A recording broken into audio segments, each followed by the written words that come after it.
You're listening to the American Home Contractors Podcast.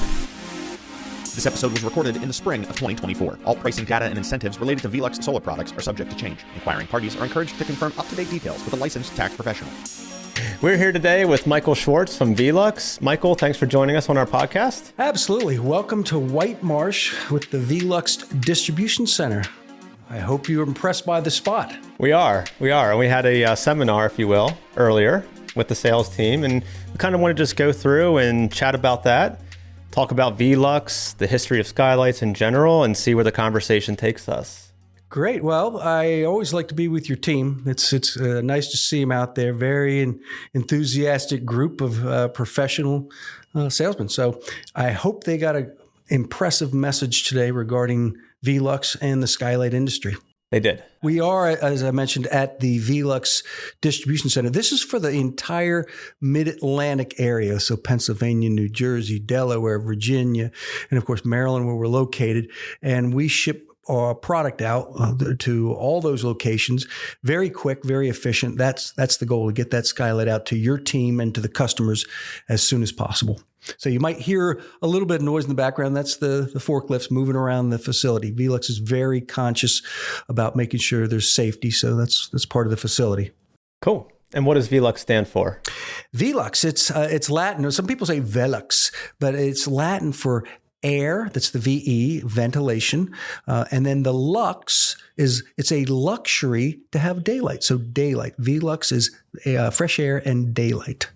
So we started 83 years ago, so quite a long time ago. It was during World War II, and our founder, Mr. Rasmussen, was an architect and engineer, and he would go out to job sites, and they'd do site glazing. So they'd put glass on a built curb, and that was the way they did it. And he said to himself, I think I could make these in a facility, in a factory, and they would be superior, and there would be consistency. And so he started the company. And today, as I said, Velux is in over 42 countries, and we are more than 12,000 employees. So very proud to be part of this organization.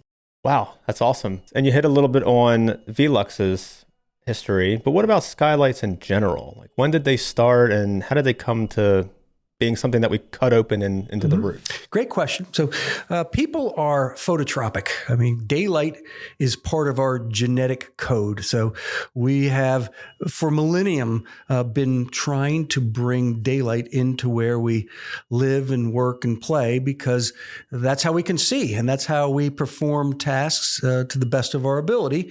So years ago, I'm going back to the Greeks and the Romans, they used openings in their buildings to light the space. It just didn't quite work as well if it was raining outside. And so as the Venetians came up with different glass and better ways to have transparency to the outside, skylights became part of that design build.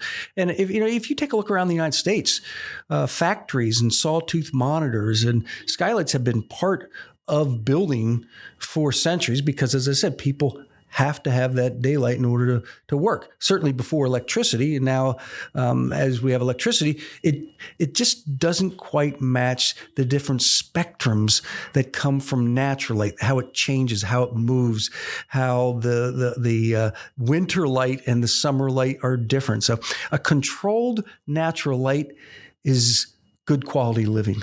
With the invention of electricity, did we see skylights increase in popularity or decrease in popularity? Well, if we're looking at electricity, we're looking at, let's say more than 150 years. Skylights became very popular throughout the 60s, 70s, 80s. And then in the 90s, a different type of architectural design became more and more glass walls, where a whole wall with dozens of windows would be put in effect. So skylights became a little bit less, but that's what we do. We try to make sure people see what a window, when it's sloped and angled and placed towards the source of light, the sun, how that's different than a vertical window, and all the benefits that brings Like let's say if you have too many windows, all of a sudden you lose out on wall space, or you could lose out on privacy. I mean, a kitchen has to have cabinets, has to have a refrigerator, a stove, a microwave, a bathroom. You don't want to have all glass in there because you want privacy. So, or in the living room, it could be furniture. So having the fifth wall is really something spectacular. And I wish more people did it. I have 12 in my house, and it makes my home pleasant to be in. It really does. Why do you think people don't choose to have skylights in their house? Well, I can tell you the number one reason we've done our research is going to be a fear of leaking. We go back to the days when our founder was there. It was just somebody made something on site. So you could have something last and be okay. I'm not criticizing all the installations, but what happens was you didn't have something that is precise, engineered particularly to be watertight and to last for decades and decades and decades. And then another thing that I see is that unfortunately some people do not replace a skylight when they're putting on a new roof, and they're missing out on the opportunity of not only improving their technology and getting a warranty and making sure it's done at the right time, because the roof is a system, and they really end up making a mistake, or the contractor makes a mistake by not emphasizing the importance of it. So I highly praise your team. We talked about that today, and they said it's almost without question done every time. So that's what I would see would be problems for a leak, is if you don't replace a skylight, or if you're using poor design material. And we're out there trying to fight that poor stigma with things such as the Velux no leak skylight. I mean, the name itself says the no leak, with layers of protection, redundancy. That's what it takes, because you're fighting Mother Nature. You're fighting the elements, and you've got to be accurate 100% of the time. So what was the evolution of the materials? So we went from just openings with nothing covering them, right? So rain, ice, snow could just dump into the house or the dwelling. And then where do we go from there? What kind of material was up there to at least shield some of the weather? So it was generally glass, and it was single panes of glass. And then it became the protective coating, the wire glass that you saw popular, in the 1900s, 1920s, 30s, 40s. And then you went to a tempered glass, and then you went to double pane, so 2 panes or even triple pane for more energy efficiency. And then you added things such as inert gases that help prevent airflow throughout the panes, that's very important. People are concerned about energy efficiency. And then you went to the low E coatings that have developed over the years that provide a resistance to heat gain or heat loss. And that's really some of the better technology today. Something in the last 15 years or so that we've really promoted. It's a little older than that, but we've really promoted it. It was laminated interior panes, which is all about safety. So if anything were to ever break, it would stay in one piece.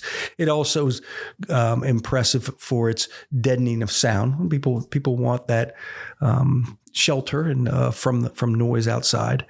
So those are some of the things. The glass is always the most important part of any window, and we happen to be a roof window, but that's what gives you the view. That's why they call it a window. So that's really where most of the focus has come. Although I can tell you one thing that we have really tried to bring to not only contractors and architects and builders' attention, but especially the homeowners, and that is the automatic shading systems we have. And they are excellent for having light control when you want it. You could put the shade halfway, 80%, no, 100%, and it just blocks that light when you don't want it. But it also does something in terms of energy efficiency, not just in the summertime against a strong sun in June, July, August, but it also is excellent for nighttime. When you put that double pleated shade that has the mylar film inside of it, it acts as a barrier to letting hot air get through the glass.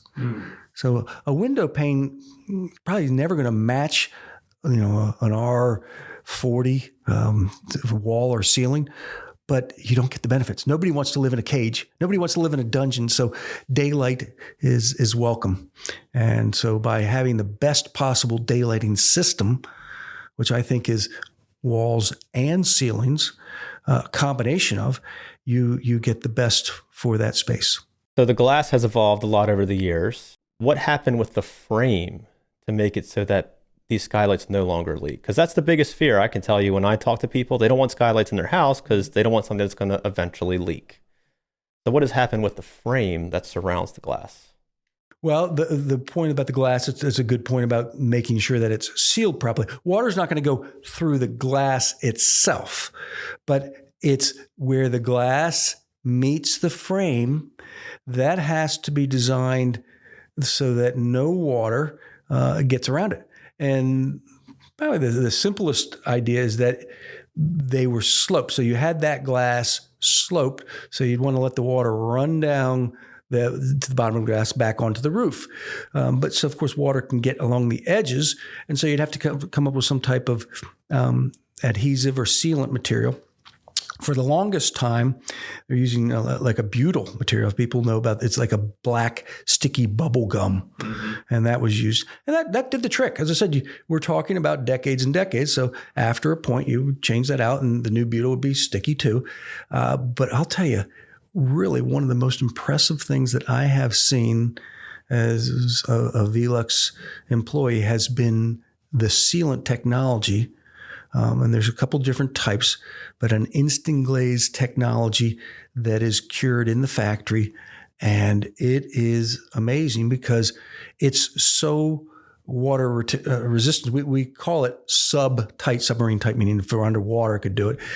It proved itself really in 1999 when it came out. And then 3, 4, 5 years later, after lots of tests in the lab, we went ahead and felt so confident that we warranted a piece of glass to sit at 0 degrees. That means we know the water will hit against the edges. As that idea about having it flow down the glass, it wasn't going to happen at the same rate. And that to me was a statement of confidence. Very impressive. And I've just seen that consistency for years now where that material is the best that it gets. So I have confidence in it. I'm not just a sales guy. I'm a technical guy. I've got to be out on the roof. So I tell the people all the time, sometimes I see a little bit of it ooze onto the glass, which is, to me, fine. And if somebody has a question about it, I just say, that's a good thing because that's out there protecting you. So anyway, that's part of what I've been most impressed with. And that comes with the 20-year warranty, right? Glass seal? The glass seal, 20 years against any type of fogging or water condensation. So if you get that, I'd be surprised, only because really I haven't seen really a lot of issues with that seal. And we go all the way back to the early 90s. The technology has just been amazing. So we got the glass, we got the frame, and now we have the flashing where it meets the roof. And that is the magic of the 10-year no-leak skylight, right? Yeah, I wish I had a $1 for every time somebody says, I love your flashings, because that means they've installed them and they know how the sill piece, which is at the bottom, and the head piece, which crimps over at the top, how those fit perfectly. We call it an engineered flashing. And then the simplicity, but the proven excellence of step pieces. It's what you do at a dormer. It's what you do at a chimney. It's what you do at a skylight. So you put that metal system together, and then you use underneath that, because that's the top layer. Underneath that would be a membrane. We call it an adhesive membrane. Some guys call it ice and water shield or weather watch, weather guard. It is sticky, and it's been used since the 90s on certain portions of the roof, and it really grabs a hold of that plywood, or in this case, the skylight, and that acts as a barrier. Deck seal, adhesive membrane, step flashing, sealant at the glass. That's a great system. And you got deck mount and you have curb mount. Could you briefly describe the difference between the two? Yeah. Is it okay to start with the similarities? Because really, they are Velux brothers. It's the glass is the same. Remember, the glass is the most important part of a window. That's the same. The metal cover, that's the same. That's an aluminum painted, highly designed metal. And then you have the ability to open. You've got the flashing kits. You've got the shades. Even the sizes are pretty much the same in many ways. Here's the difference. The difference is that frame that you had mentioned earlier. The frame or curb, we could use either word because it's really the same idea. If it's a curb mount, that is where the contractor, builder, or roofer builds a curb. Usually it's just a 2x4, an inch and a half wide. Could be a 2x4, 2x6. On a flat roof, it might be a 2x12. They build the curb. Whereas a deck mount, which is really the one that we started with 83 years ago, it's what it's our bread and butter. It's what we're most known for. That is a furniture grade quality wood frame that has been painted. It's been sealed. But it has a groove in it for the builder or modeler to slide the finished material in. It's just very nice. And most roofers really like that. Most builders, of course, love it because we already did it for them. So that's the frame. That's one of the true marks of a Velux. So the deck mount and the curb mount skylights, is there a compatibility with various roofing materials? Like I can't use a deck mount skylight on Spanish barrel tile, right? Well, I don't like to contradict you, but I would say you can use both of them. Remember, they're more similar than they are different. So you could use the deck mount really down to a 3/12 pitch is really where you want to don't go below that, and then all the way up to 85 degrees, which is almost a vertical wall. The curb mount, on the other hand, that's the one that I'd mentioned about being warranted at 0 degrees. So a lot of guys will use it on their flat roofs or very low pitch, 1 or 2 12 pitch roofs, because that's successful. As a matter of fact, I have 3 in my house that are 11 years old. They've been great at that low pitch. Then a lot of metal roof guys like the curb mount skylight too, because it's not integrated into the roof. It's separate. So if you ever need to, you can, with a couple screws, pop it off. I was going to say, that's what I like about curb mount skylights. If and when that skylight goes bad, you don't need to replace the roofing material around it. You just pop that lid off, replace the lid, and you're back to... Yeah, that's one of the features I really admire about the curb mount too. It's simplicity and how you can get to it easily. So, yeah. Now, in our seminar, you mentioned the blinds, the shades, right? And you recommended blackout shades, correct? We call them room darkening. Blackout is the same idea. The goal is to be able to get almost all the light. If we were to go into technical terms, the blackout or the blockout is somewhere in the high 95, 96 area of light being blocked, whereas the room darkening is around 93, 94 is at its peak. Okay. They're almost pretty the same. close. They're almost the same. Kind of like the curb mount, deck mount. They're almost the same, but we use the term room darkening. Room darkening. And you like the automated solar blinds. Yeah, we have gone pretty much completely solar when it comes to our shades. That's not to say you couldn't move the shade manually if you ever wanted to, but skylights are generally up high, so you don't have to get a rod out and try to lock the hook and everything together and turn it. It just wasn't used very much. People like automation, and especially in something high. The other part is the product that is used automatically at night or automatically during the day. We have systems.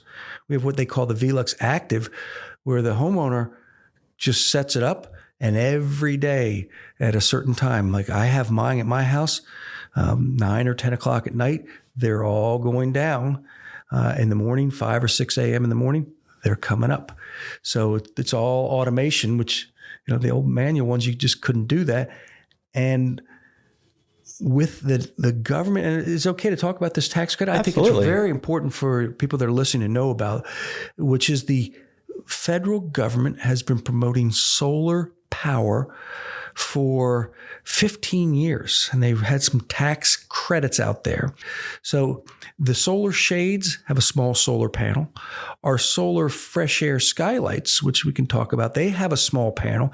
And we even have something for our sun tunnel that has a small solar panel. So if it has a solar panel from Velux, there's 3 of those products, it's really, you're getting a benefit pretty much for free. That's awesome. So the solar panel is with the blinds, and it's with the venting skylights now, right? Yes, the solar fresh air skylight is what we call it. That's a product. Remember, we've had automatic skylights for 40 years with the rain sensor and everything. The solar ones came out in the late 2000s, around 2008, 9, over in Europe. And then we brought them to market in 2012, and they've been exceptional. So for the last 12 years, that's the majority of our automatic skylight sales. People really like them because you don't have to hook them up to electricity, and they can be in the middle of the woods facing north, and they are fully charged every day. So you can appreciate the benefits of that airflow. So if they're open and it starts raining, those skylights will automatically close. Yeah, that was something that they came out with years ago. The sprinkling industry came out with it. They invented that, and then we started using something similar to that in the early 80s, 82. And the idea is people want peace of mind if they're going away, or if they're leaving them open at night to enjoy a breeze in the summer evening or the fall, early fall. Then what happens is you get a little bit rainstorm coming up, and skylight closes automatically. That's awesome. And then the other product you guys have relating to solar is the solar night light. Right, the sun tunnel. So the sun tunnel is what we call the gift of daylight, because you're bringing natural light to an unexpected area, a hallway, a bathroom, a closet, maybe a remodeling that had darkened a space is now going to be bright. And so the sun tunnel has been great. And about 6-7 years ago, we saw the idea of these little solar lights that you see outside in walkways and patios and decks. And we said, let's see if we can use that and have something designed for our sun tunnel. So when somebody puts in a sun tunnel and gets the benefit of the natural light, then they can also get a small night light so that, at evening they're walking down to the bathroom or the kitchen, they've got a little light. It's an impressive little gadget. How bright are those sun tunnel lights? Okay, so it's important that we use the word night light. Okay, because night light is this. So it's not like a recessed light. It's not a recessed light. It's a 2-watt bulb, and what I have found it very similar is a phone. So if you got your phone and you turn the flashlight on, that's about what you're going to get. So you get that, it's an LED light, and it turns on automatically. So you don't have to turn it on and off. It's every day when the sun goes down, the sensor says, we got to turn on. And then when the sun comes up, it goes back on. And most of the time it will make it through. It's sometimes in the winter because it's not quite as strong a sun, and you've got more daylight or more nighttime. You might not make it through all 12 or 14 hours. You might only get 8 hours or 9 or 10. But it's still a great feature to have in the sun tunnel. Certainly economically, it's great. So what's new for Velux in 2024? We are really on the cutting edge when it comes to new types of decorative features. Like, for example, we can have the skylights painted. They can be painted red or blue or gold or copper. So that's one feature that's relatively new with Velux. We are coming out with, once again, the shades. We are really going to one type. So I'll say that's new. If you've got some homeowners out there thinking of different colors, we're going to recommend the room darkening white, since most ceilings are white, the interior of the skylight's white, the railing's white. So that's kind of new for us. Good. Keep it simple. Yeah, we are trying to keep it simple. I'll tell you what, Dave, how about if next year we get together and you'll ask me that question on what's new, and I'll have some surprises for you then, okay? Okay. Yeah, that sounds good. Ooh. So to wrap things up, is there a particular project that's noteworthy that you could share a story about? relating to Skylights, either a job that you were personally involved with or someone on your team or somebody at Velux was involved with? I'll tell you one that I appreciated. It was just this past Thanksgiving, and I have a gentleman that works with Velux quite a bit. And I am an advocate of having Velux in your own house to see what the Skylight will bring. All right. And I think you heard me say to the guys, I've asked them who has them. So we want to do that. It's kind of like spreading the benefits. And so this fella, even though he was working closely with Velux, didn't have one. And I was after him, kind of needling him a little bit. And finally he said, okay, let's give it a try. So he left on a business trip for a couple weeks, and he gave the green light to a crew that I knew, and I stepped in a couple times. And this was from no skylights to a perfectly lined triple gang system with the shades and with the fresh air skylights. And it just transformed the space. And now the fella, every time he has guests over, that he takes them there and he goes through the whole system. And even his wife is just so enamored with the results. And I didn't want to say, I told you so. So I didn't say that. I thought it, but I didn't say it. So that was probably my favorite one this year that took place over Thanksgiving. That's awesome. Yeah, we did a noteworthy project a couple years ago where we cut in Skylights to a deck house. Oh, yeah. And it went really well. The homeowners were super excited about opening up the room in the back of the house, which was typically shaded and dark and just had not the greatest feel to it when you walked in. Otherwise, the home was beautiful. When we added those skylights, oh my, you should just see their faces. They were just, breath of fresh air. It was beautiful, let the light in, and it changed the whole feel of that home in the back of the house. So it does make a huge difference. And I'm a big proponent of skylights. When we're doing solar, obviously we want to limit the amount of obstructions on the roof. But if there's a fair compromise between skylights as obstructions and openings that allow air to come in, if you're venting, or the light to come in, then we're definitely fans of it. So, well, anyone that's listening to us, I invite you to reach out to myself or Dave and get us to give you an opinion, because there's all sort, from our experiences, years of it, we can find something that would work for you and certainly help your house. All right. Thank you. Cool. Yeah. Thanks for being part of our podcast. You've been listening to the American Home Contractors Podcast. You can find us across the web at AHCDMV. Thanks. We'll see you in the next one.